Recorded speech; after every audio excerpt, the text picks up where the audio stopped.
አምላክ እናቴ ያላትን እኔ እናቴ ላለላት ነው እንዴ? ፈጣሪ እናቴ ካላት እኔማ ሎሌሽ ነኝ ብላት። ኧረ እናትም የሆነችን በቸርነቷ ነው። አንደኛ የእግዚአብሔር ቸርነት ይገርማል።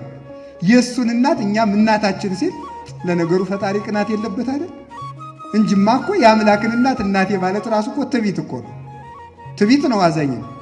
ሁለተኛ ደግሞ የእሷም ደግነት እኔ አንተን ልጅ ባልኩበት ዘማውያንን ሁሉ ልጅ አልልም አለማለቷ፣ የረከሱት ሁሉ እናቴ ማርያም አይሉኝም እንዳይሉ ይከልክላቸው አለማለቷ አይደንቃችሁ? የምድር ንግሥት ብትሆን እኮ ዞር በል እኔ አንተ እናት አይደለሁም ትለን ነበር። እሷ ግን ቸር እናት ስለሆነች የመሐሪው እናት እርሪት ማርያም ለውሻ ያዘነች ስትሆን ስለሆነች እናታችን ስንላትም አናፍራ። እናትነቷ ሲበዛብን እንጂ ኧረ ወይ ጉድ! ወይ እናት አልልም ማለት።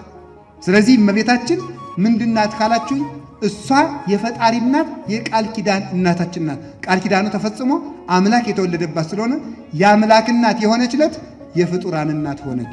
የፈጣሪ እናት ስትሆን የፍጡራን እናት የሆነችው ያን ጊዜ ነው።